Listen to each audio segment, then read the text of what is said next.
What's up, YouTube? It's your boy Sticks, and I'm back with another video. Hey, check this out. To everybody who's recently subscribed to my channel, I really do appreciate that. But I figured I'd jump on here and discuss a little bit more about the Pino interrogation situation.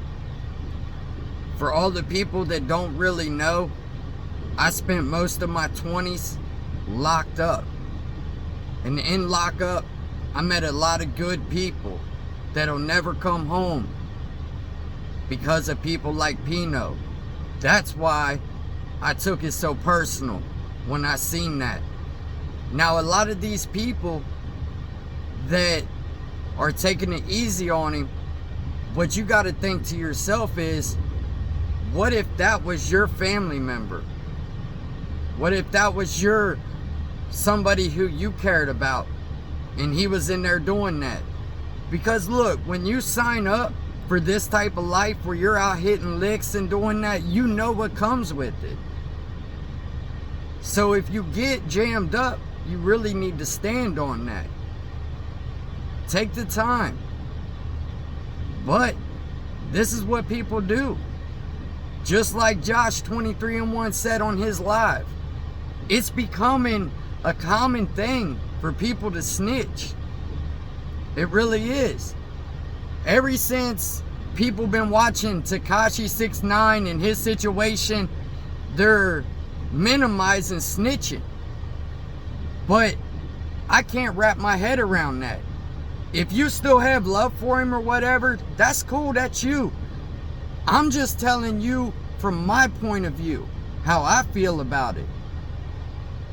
So the question I'm going to ask you guys, would you want to hear some of my prison stories? Do you want to see reactions? What would you like for me to do on this channel? I could go either way with it. The only thing about prison stories is there's only so much you can really say about lockup, because most of the time it's just people fighting or pain and suffering. People sitting in there on the payphone, when it says say your name, you'll hear them be like, I love you, babe. Click, hang up, get right back on it, send money. And I never did that in lockup. I never wanted to be a burden to my family. I knew I was in there for a certain amount of time. I had to do my time, and I didn't want to put that on my family members. Being locked up, really, there's not a whole lot going on. And a lot of the stories you guys have done heard. Now, I know it's from different perspectives, but most of the stories are the same. And I don't want to get on here and tell a story, it sounds similar to somebody else's, and be like, you know, he's telling somebody else's story or whatever. But where I was locked up, I never seen nobody get taken by a booty bandit. Never. And the thing about it is, I don't even want to talk about that type of stuff. People that think that that shit's funny is weird to me. And where I was locked up, there was a lot of gays. Not a lot, but they had a good group of gays. And a lot of them were in relationships and shit. So it wasn't like they had to take anything from anybody. And some of the people that were claiming the gang or living like this and talking like that, every now and then you'll see them sneak away in the cut with the boys. And you already know what's going on.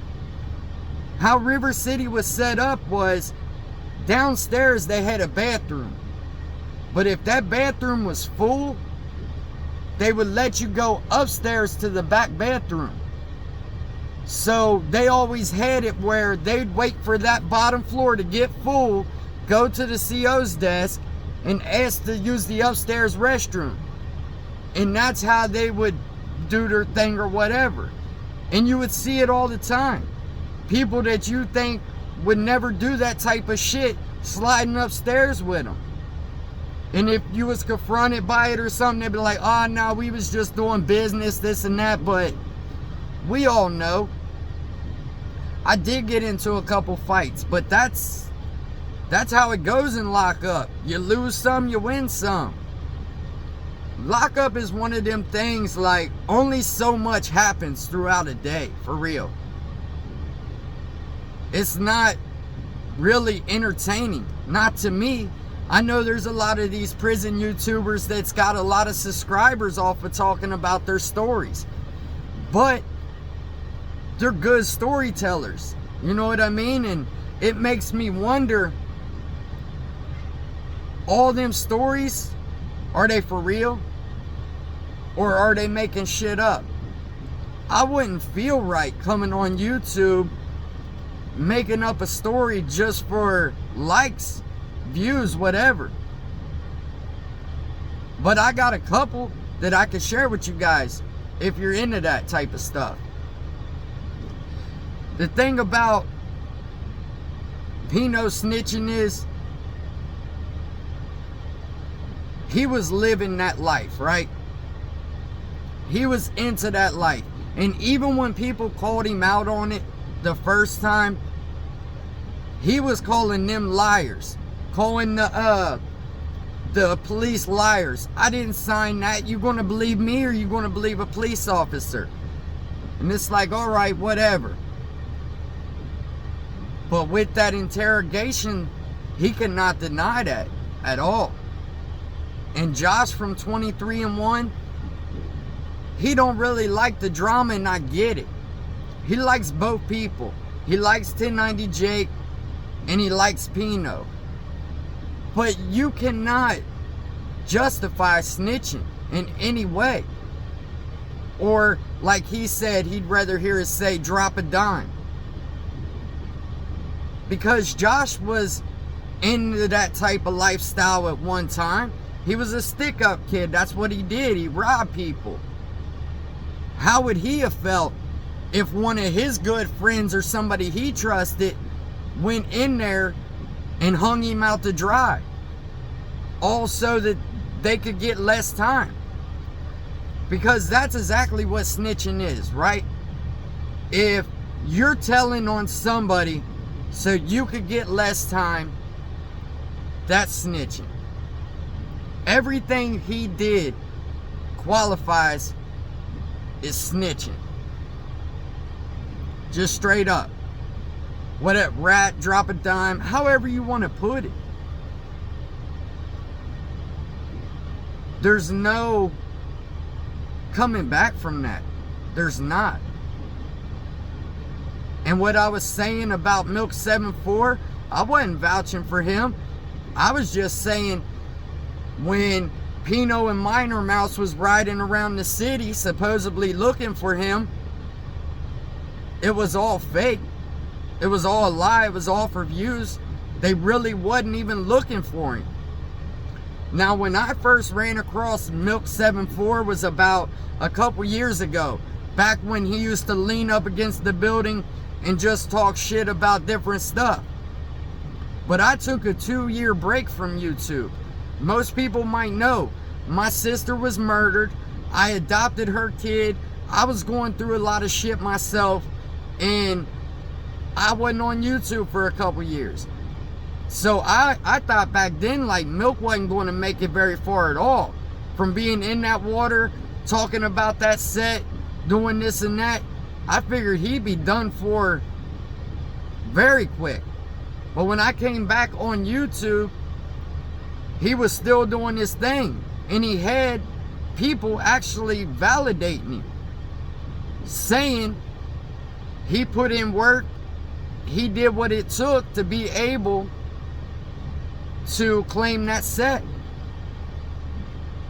And that's what I was saying about Milk. Like, if he was fake, they would have already had his head a long time ago.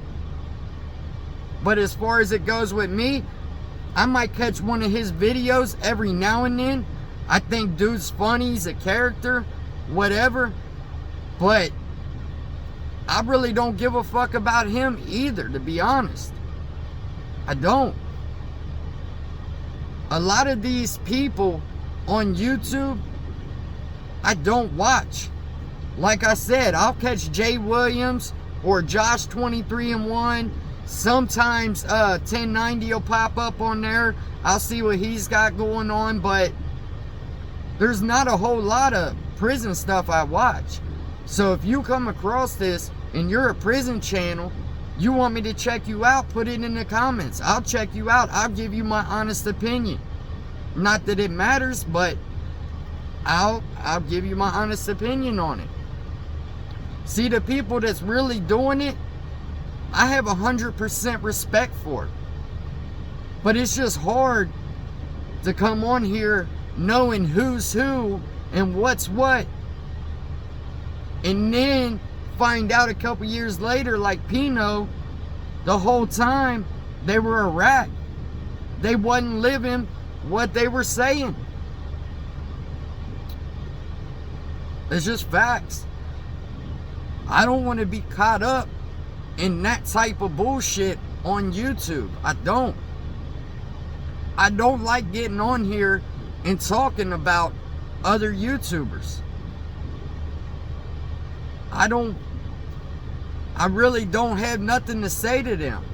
It's just that interrogation shit was like, it threw me way back. Like, whoa, there's a lot of good people locked up behind people like Pino.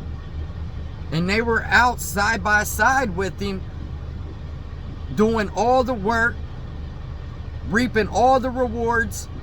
But then when it came time to do your time, they didn't want to stand on it. Now I wonder how many other YouTubers that are out here that's telling you guys all these stories that you are looking up to that have similar situations as Pino. I bet you it's more than just him. I bet you. But look, if you want to see the reactions, if you want me to tell you some lockup stories, let me know. Put it in the comments. I'll tell you some lockup stories if that's what you're into. Whatever.